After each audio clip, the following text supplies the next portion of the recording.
नमस्कार। आप देख रहे हैं संतोष पाठक ऑफिशियल। मैं हूं आपके साथ शिव कुमार। मेरे साथ हैं संतोष पाठक जी। स्वागत और अभिनंदन। बहुत बहुत धन्यवाद शिव जी। तमाम दर्शकों को नमस्कार। और पहली बात तो माफी चाहूंगा कि कई दिन बाद हम लोग आए हैं और कुछ दिनों के लिए एक तरह से मैंने ब्रेक ही ले लिया था। और लेकिन आज की इस बड़ी चर्चा की शुरुआत करने से पहले, क्योंकि ये आपके बच्चों के भविष्य से जुड़ा मसला है, मैं फिर आपसे आग्रह कर रहा हूं। यूट्यूब बहुत ज्यादा वीडियो को प्रमोट कर नहीं रहा है। बहुत सारे लोग शिकायत कर रहे थे कि नोटिफिकेशन नहीं आ रहा है। तो आपको खुद वीडियो जाकर सर्च करना पड़ेगा और एक तरह से दोबारा से बेल आइकन एक बार प्रेस कीजिए और फिर दोबारा से बेल आइकन दबा दीजिए ताकि नोटिफिकेशन थोड़ा बहुत आपके पास पहुंचना शुरू हो जाए। और ऐसे मौके पर जब लगातार वीडियो की रीच घटाने की कोशिश की जा रही है, क्योंकि हम न इधर की बात करते हैं न उधर की बात करते हैं, हम तो तथ्यों के साथ तमाम बातें रखते हैं, तो ऐसे समय में आपको आगे बढ़कर ही हमारा साथ देना होगा। और चूंकि हम वो मसला उठा रहे हैं जो मसला अब राजनीति से परे हटकर है। इस देश में युवाओं का, करोड़ों युवाओं का भविष्य किस तरह से दांव पर लगा दिया गया। और जब करोड़ों युवाओं का दांव पर लगे भविष्य पे कोई नहीं पूछ रहा था, सबसे पहले हमने खुलासा किया कि अब मंत्री जी पीआर इंटरव्यू करना शुरू करेंगे। तो मंत्री जी ने पीआर इंटरव्यू करना शुरू किया, लेकिन उसके बाद भी प्रेशर बना रहा। तो जो हमारे पास खबर आई कि अब धर्मेंद्र प्रधान की शिक्षा मंत्रालय से विदाई होने की संभावना है। लेकिन होता है ना शिव जी, याद होगा हमारे दर्शकों को, पश्चिम बंगाल में सत्ता बदली तो जो मुख्य सचिव थे, उन्होंने, ये चुनाव आयोग द्वारा तैनात किए गए मुख्य सचिव, उन्होंने कहा कि कोई कागज पत्री सचिवालय से बाहर नहीं जाएगा। यहां मंत्री की विदा होने की खबरों के साथ ही शिक्षा मंत्रालय के दफ्तर में आग लगनी शुरू हो गई है। सीबीएसई का एक बड़ा घोटाला निकलकर सामने आ गया है। करोड़ों बच्चों के भविष्य पर एक तरह से प्रहार किया जा रहा है और 5 किलो मुफ्त अनाज देकर हमें किस तरह से लूटा जा रहा है, ये बड़ी खबर। हम ये भी बताएंगे कि शिक्षा मंत्रालय में आग लगने के क्या मतलब और मायने निकलते हैं। और अब तक हमने ये सुना था शिव जी कि जब सरकारें बदलती हैं तब आग लगती है। यहाँ तो मंत्री बदलने की खबर के साथ आग लगनी शुरू हो गई है। और दर्शकों को बहुत ज्यादा इंतजार नहीं करवाएंगे, सीधे मैं दर्शकों की स्क्रीन पर ला देता हूं कि देखिए शिक्षा मंत्रालय के दफ्तर में किस तरह से आग लगी है। ये खबर देखिए, ये खबर दैनिक भास्कर की खबर है। दिल्ली के आईटीओ इलाके में स्थित school of planning and architecture में सोमवार सुबह आग लग गई, यानी आज सुबह आग लगी। आग बिल्डिंग की दूसरी मंजिल पर लगी। ध्यान दीजिएगा, ये आईटीओ का जो बिल्डिंग है, ये school of planning and architecture है। इस स्कूल या ये जो कॉलेज है कायदे से, उसके किसी उस कमरे में आग नहीं लगी। ये आग इस बिल्डिंग की दूसरी मंजिल पर लगी, जहां इत्तेफाक से शिक्षा मंत्रालय के कुछ ऑफिस है। अब ये संयोग है, प्रयोग है या साजिश है, सबूत मिटाने की कोशिश है, ये अपने आप में एक बड़ा दिलचस्प है। दर्शकों से कहूंगा कि वो जरूर इसको समझने की कोशिश करें, कमेंट करके हम तक जरूर पहुंचाए। घटना के बाद बिल्डिंग में मौजूद फैकल्टी और छात्रों को सुरक्षित बाहर निकाल लिया गया। दिल्ली फायर सर्विस जो वहां आग बुझाने के लिए पहुंची, उनके मुताबिक सुबह 9:37 पर आग लगने की सूचना मिली। आग पर काबू पाने के लिए दमकल विभाग की 8 गाड़ियां मौके पर पहुंची है और ये बड़े पैमाने पर आग लगी है। शिक्षा मंत्रालय के दफ्तर में आग लगी है। और शुरुआती जांच तो आप समझ लीजिए किस तरह की बातें कही जा रही है। चूंकि माहौल एसी का है तो एसी पर ठीकरा फोड़ दीजिए। लेकिन कांग्रेस, देश की मुख्य विपक्षी पार्टी कांग्रेस ने सवाल उठाया है। कांग्रेस महासचिव जयराम रमेश ने एक्स पर पोस्ट करके लिखा कि शिक्षा मंत्रालय के कार्यालयों में आग लगने की खबर, ये राहुल गांधी का, इसको हम आगे दिखाएंगे। ये जयराम रमेश ने पोस्ट करके लिखा, शिक्षा मंत्रालय के कार्यालय में आग लगने की खबर बेहद चिंताजनक है। यह मामला कुछ संदिग्ध भी लगता है। और कांग्रेस वर्किंग कमेटी के सचिव बीवी श्रीनिवासन ने कहा, स्कैम के कागज जलना शुरू हो चुके हैं। वाह रे प्रधान। तो यानी आग लगने की ये घटनाएं, ये अपने आप में काफी कुछ आपको बता रही है, ये काफी कुछ बताती हुई नजर आ रही है। और इससे ये पता लग रहा है कि कैसे तमाम तरह के सबूतों को मिटाने की कोशिश की जा रही है, तमाम तरह के सबूतों को छुपाने की कोशिश की जा रही है, गायब करने की कोशिश की जा रही है। और यहीं पर कई तरह के शक और सवाल खड़े होते हैं। प्रधानमंत्री ने कल मन की बात की। मन की बात में वो बहुत सारी आमों की किस्मों के बारे में बताते हुए नजर आए।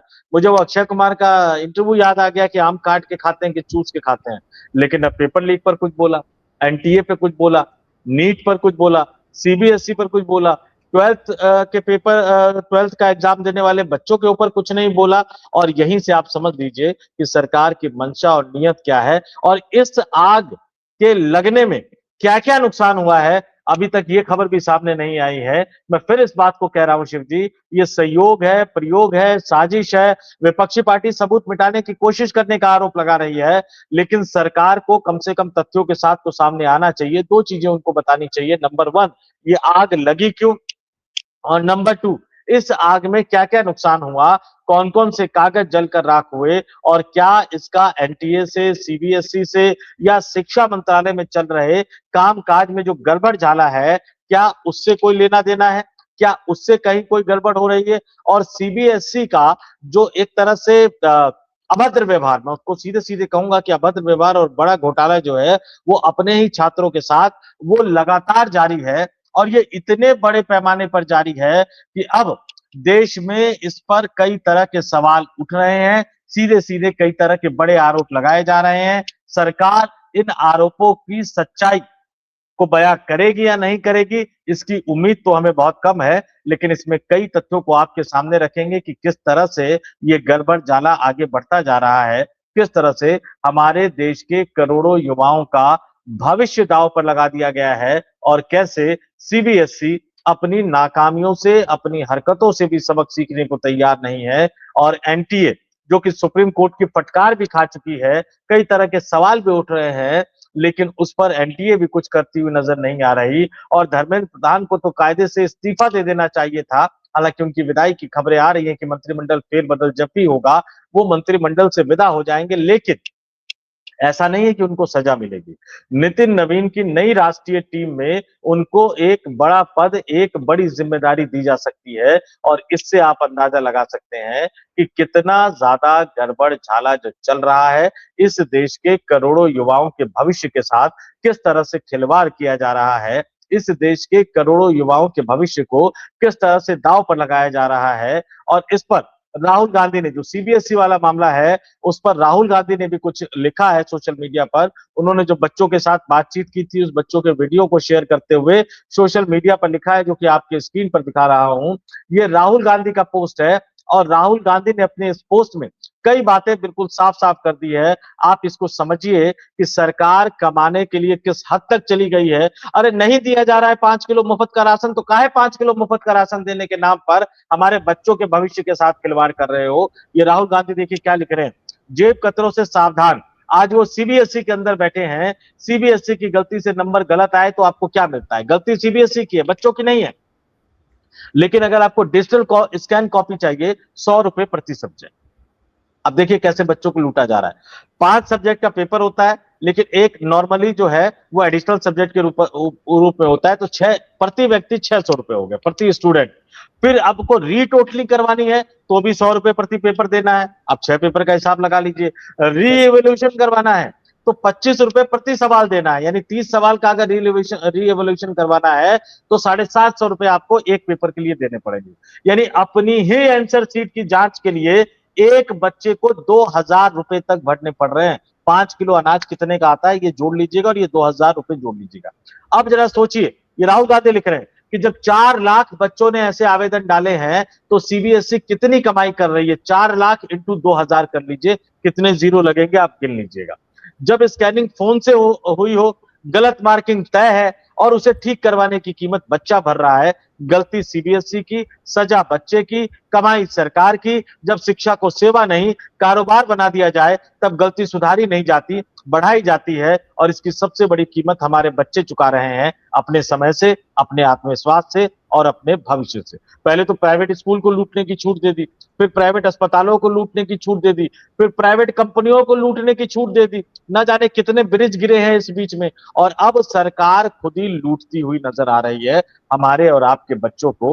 अब मैं फिर कहूंगा, 5 किलो अनाज की कीमत, और ये इसको जोड़ लीजिएगा कि सरकार कितना पैसा लूट रही है। अच्छा, एनटीए से आप हिसाब किताब भी नहीं मांग सकते, क्योंकि एनटीए को सोसाइटी एक्ट में बनाया गया है, उसका कैग जांच नहीं हो सकता है। शिव जी, याद कीजिए, मनमोहन सिंह की सरकार में कैग जांच के कारण ही बहुत सारे घोटालों की बात निकल कर सामने आई, कई नेताओं को जेल जाना पड़ा। अब इन्होंने एक ऐसा एनटीए बना दिया है, एक तो मोदी साहब ने अपना कोई केयर फंड बनाया है, जिसके बारे में आप पूछ नहीं सकते, वो आरटीआई के दायरे में आता नहीं है। और दूसरा पीएम उन्होंने केयर एनटीए फंड, बना दिया। हाँ, पीएम केयर फंड। दूसरा उन्होंने एनटीए बना दिया है जिसकी कैग जांच नहीं हो सकती। तो खुला खेल फर्रुखाबादी है, अच्छा, लूटमार चुनाव आयोग जारी पर है। एफआईआर नहीं हो सकती, मैं तीनों चीजें जोड़ दूं। चुनाव आयोग पर एफआईआर नहीं हो सकती, एनटीए कैग में नहीं आ सकती, पीएम केयर फंड आरटीआई में नहीं आ सकता है, सेना चुनाव कराएगी, एयरफोर्स पेपर कराएगी। अब बताओ, ये भारी भरकम मंत्रालय में बैठे मंत्री क्या कराएंगे? कोई सवाल करेगा तो मंत्रालय में आग लग जाएगी। ये पहले की परंपरा है, आज कोई नई थोड़ी है। सबूत हटा दो ये ठीक है, लेकिन अगर इस आग से बड़ा नुकसान हो गया तो कौन जिम्मेदार होगा? भैया सबूत आराम से हटा दो। समस्या ये नहीं है, समस्या ये है कि इस देश को हर मुद्दे से गुमराह किया जाता है। कल प्रधानमंत्री जी ने मन की बात की, पहली बार 11 एपिसोड डाले गए हैं संतोष जी, अलग अलग भाषाओं में। और रात तक मैंने देखा था उन 11 वीडियोस के, जो प्रधानमंत्री के करीब 30 मिलियन फॉलोअर हैं, उन 11 भाषाओं के 20,000 व्यूज नहीं थे मिला के, 11 वीडियोस के।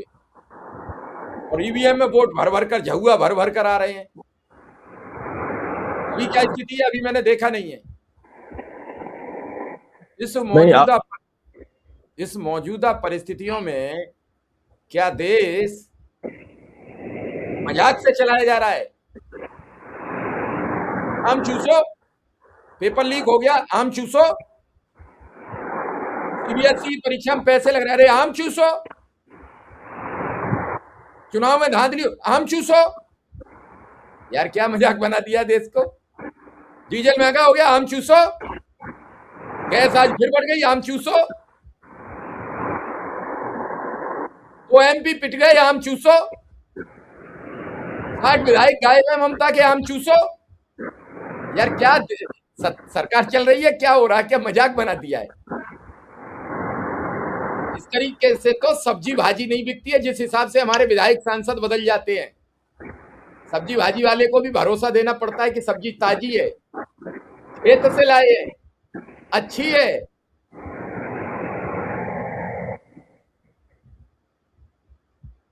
आज देखिए किस तरीके से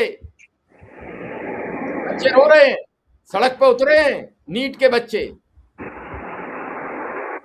14 देश में नीट की परीक्षा होती है, क्या 14 देश में एयरफोर्स के जहाज जा पाएंगे? पेपर जाएगा कैसे? सवाल यह है। एयरफोर्स के तो जहाज लोकल में होते हैं, और ज्यादा से ज्यादा 200 जगह एयरपोर्ट होंगे। कुछ जगह 150-56 के करीब एयरपोर्ट हैं, और बाकी कुछ 60 से ज्यादा एयरफोर्स के अपने लैंड करने के। 500 से ज्यादा शहरों में परीक्षा आयोजित होती है। कई कई शहर तो ऐसे हैं कि 200 150 किलोमीटर एरिया तक उनके एयरपोर्ट नजदीक नहीं है। ऐसे पहुंचेंगे पेपर? और क्या local intelligence, local police, local प्रशासन, लोकल ड्यूटी करने वाले शिक्षक कर्मचारी, किसी पर भरोसा नहीं रहा। अब विश्वास के दूर हो गए, और लोग तुम्हारा विश्वास करें कि मटन, मछली, मंगलसूत्र, मुसलमान, गाय, गोरू, मिथुन, बीफ, मछली, गाय मांस घर में बैठ के खा लो, यूपी में लट्ठी चलवा लो। नहीं, उसमें भी शिव जी इस देश में एक ट्रेडिशन, अगर आपको सब कुछ सेना से ही करवाना है, यानी रक्षा मंत्री ही करेंगे, तो भैया शिक्षा मंत्री को इतने बड़े तामझाम की जरूरत क्या है? और राजनाथ सिंह भी बड़े खिलाड़ी हैं। ये सीबीएसई वाले मामले पे राजनाथ सिंह की घर पर बैठक हुई थी, जिसमें धर्मेंद्र प्रधान को बुलाया गया था, और उसके बाद धर्मेंद्र प्रधान जिम्मेदारी लेते हुए नजर आ रहे हैं। और यही राजनाथ सिंह यूपी जाते हैं तो भारत के यशस्वी और रुक जाते हैं। लब्बो लुआब यही था। बाद में उन्होंने बोला कि मैं भारत के यशस्वी मुख्यमंत्री बोलना चाह रहा था। तो भारत का मुख्यमंत्री तो है नहीं शिव जी, भारत का तो प्रधानमंत्री ही होता है। तो योगी आदित्यनाथ को प्रधानमंत्री बताते हुए नजर आ रहे थे। हालांकि उनके बेटे का टिकट एक तरह से फंसा हुआ है, चूंकि बृजभूषण शरण सिंह की बेटी जबरदस्त लॉबिंग कर रही है उनकी विधानसभा सीट पर, और यूपी संगठन का भी रिसफल होना है, तो अभी कई चीजें हैं। लेकिन आप मोटे तौर पर देखिए, क्या हमारे दिमाग में ये बिठाने की कोशिश की जा रही है कि सेना ही इस देश का शासन चला सकती है? भारतीय सेना की बहादुरी को सलाम, भारतीय सेना की ईमानदारी को सलाम। लेकिन आप देखिए, जब भी बड़ी आपदा आती थी, प्राकृतिक आपदा आती थी, तो सेना का इस्तेमाल किया जाता था। उसके बाद एनडीआरएफ बनाया गया, एसडीआरएफ बनाया गया, स्टेट में एसडीआरएफ, राष्ट्रीय स्तर पर एनडीआरएफ, ताकि सेना से अलग हटकर एक विंग हो जो आपदा के समय काम करे। अब इतना बड़ा तामझाम, इतना बड़ा सरकारी तामझाम, चाहे वो सीबीएसई का हो, चाहे वो एनटीए का हो, चाहे वो शिक्षा मंत्रालय का हो, और शिक्षा मंत्रालय के कई सारे दफ्तर, कई सारे एक्सपर्ट उसमें जुड़े हुए हैं। और उसके बाद अगर सेना कोई परीक्षा करवानी है, तो माफ कीजिएगा, धर्मेंद्र प्रधान की जरूरत क्या है? और जब भी हमें ये बताने की, समझाने की कोशिश की जाती है, तो मुझे डर लगने लगता है कि कहीं हम जर्मनी के रास्ते पर तो नहीं चलने जा रहे हैं। लेकिन आप देखिए, सीबीएसई कैसे मजाक कर रही है। सीबीएसई का जो री एवोल्यूशन पोर्टल है, आज से शुरुआत होनी थी शिव जी। 12वीं की बोर्ड परीक्षा 2026 के परिणामों और ऑन मार्किंग स्कीम यानी ओएसएम प्रणाली से संबंधित जो है पुनर्मूल्यांकन प्रक्रिया भी अभी तक शुरू नहीं हुई है। जिन छात्रों ने अपनी उत्तर पुस्तिकाओं के सत्यापन या पुनर्मूल्यांकन के लिए आवेदन करना चाहा था, वे 1 जून का इंतजार कर रहे थे। लेकिन सुबह से ही सीबीएसई पोर्टल अंडर मेंटेनेंस दिखा रहा है। इस वजह से छात्र अपने आवेदन जमा नहीं कर रहे थे। सवाल ये आ रहा है कि इतना पैसा जो ले रहे हैं बच्चों से, उस पैसे का किया क्या इन्होंने? एक ढंग का सिस्टम नहीं बना पाए। और जब ऑनलाइन सिस्टम आपका तैयार नहीं था, तो फिर आप क्यों इस ओएसएम सिस्टम पे चले गए? क्यों इस देश के जो 12वीं के बच्चों को अपने भविष्य के एग्जाम की तैयारी करनी है, किसी को इंजीनियरिंग में जाना है, किसी को मेडिकल में जाना है, सीयूटी का एग्जाम देना, हालांकि वो भी ढंग से नहीं करवा पा रहे हैं वो, लेकिन तैयारी उसकी करनी थी, आप उसके 12वीं के मार्किंग के सिस्टम में ही झोल झाल फंसा रहे हो। 12वीं का सर्टिफिकेट, 12वीं का रिजल्ट बच्चों के लिए उत्साह का दिन हुआ करता था। आपने उनके रिजल्ट को इतना घोल मट्ठा कर दिया है कि उनको अपनी आंसर सीट नहीं मिल रही। आप अपलोड करते हो तो किसी और की आंसर सीट आ जाती है। एक बच्चा बताता है किसी और की आ गई, तो आपका दूरदर्शन का सरकारी तनख्वाह लेने वाला, मैं क्या कहूं उस मंद बुद्धि पत्रकार को, वो उस 12वीं के बच्चे को पाकिस्तानी एजेंट बता देता है। पोल खुलती है तो माफी मांगता हुआ नजर आता है, उनके खिलाफ कोई कार्रवाई नहीं की गई। लेकिन ध्यान कीजिए, उसी दूरदर्शन को चलाने वाले प्रसार भारती बोर्ड के चेयरमैन को, नवनीत सहगल जैसे को, एक झटके में बदल दिया गया था। अब उनकी कौन सी बड़ी गलती थी? या ये एंकर साहब किसका पूछ पकड़े हुए हैं जो इनके खिलाफ कोई कार्रवाई नहीं हो रही है? ये अपने आप में बड़ा सवाल है। लेकिन मैं प्रधानमंत्री छोड़ देता हूं, शिक्षा मंत्री छोड़ देता हूं, ये तो जवाब देंगे नहीं। इस देश के अभिभावकों से पूछता हूं, क्या बीजेपी को जिताना आपकी जिम्मेदारी है? क्या मोदी अमृत पीकर आए हुए हैं? मोदी को हर बार प्रधानमंत्री बनाना आपकी जिम्मेदारी है? बिल्कुल नहीं।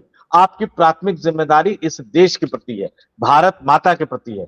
भारत माता का स्मरण कीजिए, अपनी आंखों को बंद कीजिए और सोचिए, जो चल रहा है, जो चलाया जा रहा है, जो बताया जा रहा है, क्या आपको उसका विरोध करना चाहिए या नहीं करना चाहिए? जहां भी है, जैसे भी है, जिस क्षमता में भी है, आप विरोध कर सकते हैं तो करिए, नहीं तो कुछ बचाने को नहीं बचेगा। मैं फिर कह रहा हूं, इस देश की शिक्षा व्यवस्था, स्वास्थ्य व्यवस्था, सामाजिक व्यवस्था, सरकारी नौकरी की व्यवस्था, ये लालची और भ्रष्टाचारी लोग कुछ भी नहीं छोड़ेंगे, क्योंकि इन्होंने हर सिस्टम को सड़ा दिया है, गला दिया है। सड़ांध पहले से थी, इन्होंने उसको एक नई ऊंचाई पर वो ले गए हैं।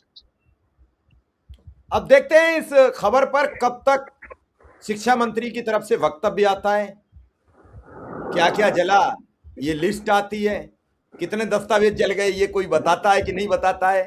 क्या जो पाकिस्तानी बताने वाले 2 मिनट में पत्रकार इस आग को देखने पहुंचेंगे, वहां जाके रिपोर्टिंग करेंगे, कितने दस्तावेज जले, कितना नुकसान हुआ मंत्रालय का, किस किस का क्या नुकसान हुआ? मुझे इंतजार रहेगा। मैं तो यही प्रतीक्षा करूंगा कि वो मंत्री जी, वो पत्रकार जी आए और बाकायदा विश्लेषण करें वहां से बैठ के कि इतना सामान जल गया, इतना नुकसान हुआ है और इतना इतना बताएं। अब तो संतोष जी सही बात यह है कि जो 2-3-4 दिन से पत्रकारिता में गंध मची है, पिछले कई दिनों से मैं देख रहा हूं, जैसे गाजियाबाद में ही एक ईद के दिन मर्डर हो जाता है, उसके बाद जो भूचाल आया हुआ है, उसके बाद एनकाउंटर हो जाता है, उसके बाद आपने देखा एक रेसलर खिलाड़ी का भी हत्या कर दी जाती है, उसका आरोपी अब तक नहीं पकड़ा जाता है। तो जो एक सिस्टमेटिक सिस्टम काम कर रहा है, उसके अलावा किसी के साथ कुछ घटना हो जाए। एक लड़का आपने सुना होगा जेवर में, गोपाल शर्मा भी जलाकर मार दिया, 13-14 साल का। बड़ा हंगामा हुआ है, कई राजनीतिक दल गए हैं, उनके भी आरोपी पकड़ गए, जेल बड़े आसानी से चले गए, किसी का एनकाउंटर नहीं हुआ। कई सवाल जनता पूछ भी रही है, लेकिन पूछने की हिम्मत नहीं जुटा पा रही है। सवाल तो लोग पूछेंगे, लेकिन कुछ हमारे पत्रकारों ने इतना काम बिगाड़ दिया है कि अब संभालने में भी बड़ी टेढ़ी खीर होती दिख रही है। देश में दिन भर आज कितने जगह चर्चा हो रही है, गैस के पैसे बढ़ गए। कितनी जगह ये चर्चा होगी कि सीबीएसई के ऑफिस में आग लग गई। कितनी जगह ये चर्चा होगी कि बच्चों से अवैध वसूली चल रही है, इसके जरिए क्या नंबर कम दिए जाएंगे, बाद में हर बच्चा। संतोष जी, एक बड़ा स्कैम होता है। प्राइवेट यूनिवर्सिटी में एक एक सब्जेक्ट में बच्चे फेल कर दिए जाते हैं, बैक आ जाती है। नहीं नहीं, यही बड़ा स्कैम है। नहीं, बैक पे 5,000 रुपया लिए जाते हैं, मतलब 6,000 रुपया पूरी साल की फी है, मतलब एक सेमेस्टर की। और एक सब्जेक्ट में बैक आ जाए तो 5,000 रुपया फीस है। अगर बच्चे की 3 सब्जेक्ट में फीस बैक आ गई है तो 15,000 रुपया फी है। बताइए। तो यही तो मैं कह रहा हूं, अपने तमाम दर्शकों से कहूंगा कि जिस भी प्राइवेट इंस्टीट्यूट से या सरकारी कॉलेज या स्कूल से आप परेशान हैं, कमेंट करके आप जरूर बताइए। हम कोशिश करेंगे कि उसको हम आगे इस मसले को उठाएं। और जहां तक आपने पत्रकारिता की बात की, एक दुर्भाग्यपूर्ण स्थिति हो गई है शिव जी। इस देश में एक नया दौर है, और वो नया दौर क्या है? आप आगे राष्ट्र लगा लीजिए, पीछे राष्ट्र लगा लीजिए, फिर आपसे कोई पूछेगा नहीं। आप चरित्रहीन हो, आप वाचाल हो, आप भ्रष्टाचार हो, आप जुबानी बहादुर हो, जुबानी क्रांतिकारी हो, बस राष्ट्रवाद लगा दीजिए और आगे पीछे आप उसके बाद हिंदू हिंदू हिंदू हिंदू करते रहिए। दुर्भाग्य से ये नेताओं वाली बीमारी ये पत्रकारिता में भी आ गई है। मैं बहुत मुश्किल से अपने ऊपर कंट्रोल कर लेता हूं, क्योंकि मैं जानता हूं ऐसे बहुत सारे पत्रकारों को जो आगे पीछे रास्त लगाकर पता नहीं क्या क्या गुल खिला रहे हैं। उनके चरित्र को भी जानता हूं, उनके स्वभाव को भी जानता हूं, उनकी आदतों को भी जानता हूं, लेकिन फिर भी किसी पर व्यक्तिगत आक्षेप नहीं करते, क्योंकि हमारी लड़ाई बड़ी है और हम व्यवस्था की बात करते हैं, सिस्टम की बात करते हैं, और सीधे सीधे चैलेंज देते हैं कि अब कम से कम प्रधानमंत्री मोदी को ये जो शिक्षा मंत्रालय के दफ्तर में आग लगी है उसके बारे में एक स्पष्टीकरण तो जरूर जारी करना चाहिए कि कौन कौन से कागज जले हैं, कौन कौन से दस्तावेज जले हैं। कुछ बड़े पत्रकार ये भी कह रहे थे कि भैया जिस कंपनी के बारे में राहुल गांधी ने मसला उठाया उनको नियमों के मुताबिक टेंडर दिया गया। ये जो नियमों के मुताबिक जो टेंडर और ठेके वाली भाषा है कि पहले आप नियम बदल दीजिए और उसके बाद कहिए नियमों के मुताबिक दिया गया। इस देश में एकाधिकार नाम की भी चीज हुआ करती है, आपने उसको बदल के अपने करीबी मित्र को प्रधानमंत्री धड़ाधड़ धड़ाधड़ धड़ाधड़, जिनका एक्सपीरियंस भी नहीं है वो भी ठेके टेंडर दिए जा रहे हैं। तो ये जो नियम अनुसार जो देने की बात कही जाती है और पत्रकार उसको डिफेंड करते हुए नजर आते हैं, तो मुझे थोड़ा सा अजीब लगता है। लेकिन मैं फिर कहूं, ये पत्रकार इस देश के मालिक नहीं है, नरेंद्र मोदी इस देश के मालिक नहीं है। इस देश की मालिक इस देश की 140 147 करोड़ जनता है। ये देश हम सबका है।